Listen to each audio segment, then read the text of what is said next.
ஆனா இந்த அரசாங்கம் இனவாதம் இல்லை இனவாதம் இல்லை இனவாதம் இல்லை என்று சொல்றார்கள்.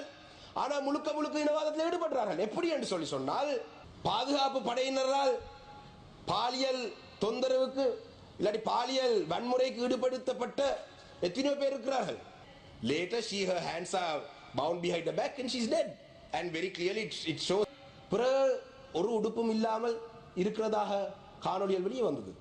The soldiers think she's the Tamil rebel leader's daughter. She's not, she says. They find a length of white cloth to wrap around her. It's the same cloth that shouts her in a photograph Channel 4 news later obtained from a Sri Lankan soldier. Isaipriya உயிரோடு இருக்கிற ஆதாரங்கள் இருந்தது. அதனை தொடர்ந்து இசைப்பிரியாவுடைய காய்களே ரெண்டா பின்னால கட்டப்பட்டு அரகுர உடுப்புடன் ஒரு துணியுடன் இருந்த இசைப்பிரியாவை. We move on to another important topic, which is rape. Now, you know, very recently there was somebody who was raped in Anuradhapura. We condemn that.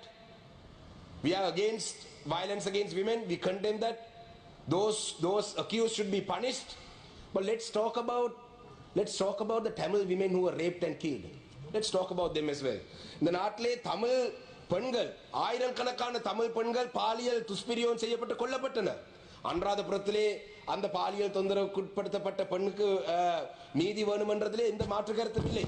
ஆனால் ஏன் இந்த அரசாங்கமும் சரி இந்த நாட்டிலே மக்களும் சரி எத்தனையோ ஆயிரக்கணக்கான தமிழ் பெண்கள் பாதுகாப்பு படையினரால் பாலியல் தொந்தரவுக்கு இல்லாட்டி பாலியல் வன்முறைக்கு ஈடுபடுத்தப்பட்ட எத்தனையோ பேர் இருக்கிறார்கள்.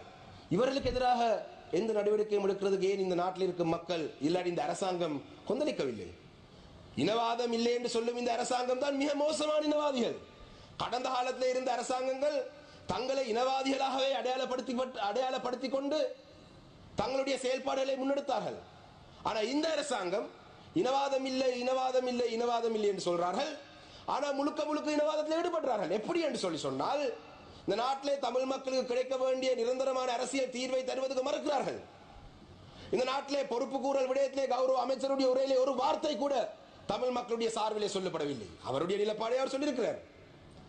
அண்மையிலே அனுராதபுரத்திலே அந்த நடந்த சம்பவத்தை நாங்கள் வன்மையாக கண்டிக்கிறோம். ஆனால் ஆயிரக்கணக்கான தமிழ் பெண்கள் கொல்லப்பட்டனர், கற்பழித்து பாலியல் வன்முறைக்கு ஈடுபடுத்தப்பட்டு கொல்லப்பட்டனர். அதிலே ஒரே ஒரு உதாரணமாக சொன்னால்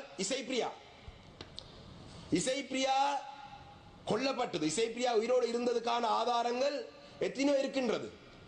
இசைப்பிரியா உயிரோடு இருக்கிற ஆதாரங்கள் இருந்தது. அதனை தொடர்ந்து இசைப்பிரியாவுடைய காய்களே ரெண்டா பின்னால கட்டப்பட்டு அரகுர உடுப்புடன் ஒரு துணியுடன் இருந்த இசைப்பிரியாவை ஒரு உடுப்பும் இல்லாமல் இருக்கிறதாக காணொளியில் வெளியே வந்தது. அப்ப இந்த விடயத்தை பற்றி இசைப்பிரியா ஒரு பெண் இல்லையா? இசைப்பிரியாக்கு இந்த நாட்டிலே நீதி தேவையில்லையா? இதுல let me read this article about Isaia. Isaia is sitting in a swamp. She is only partly clothed. She looks dazed and confused. There's no clue as to how on earth she got there and why she is all alone.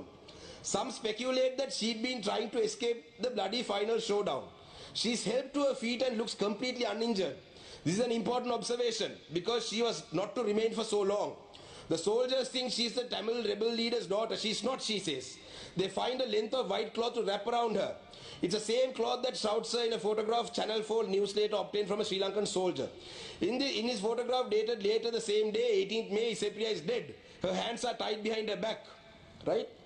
There's also now a long jagged cut across her face. That grim footage comprises of the part of the notorious executive video which shows shooting dead. You don't need much of an imagination to figure out what had happened. Right? Now, you know, this Isaia, it's very clear that Isaia was alive. And she was well and alive. Later, her hands are bound behind the back and she's dead. And very clearly, it shows that she wasn't playing Scrabble. Clearly the people who had her in her captivity didn't play Scrabble with her, they played something else with her. Why is the government not ready to even acknowledge these accusations? These are all accusations. If you have the courage, investigate them. The good governance government, at least when they co-sponsored the resolution, there was at least some discussion about a hybrid mechanism where the victim community will have some trust in the process. But there is nothing from this government.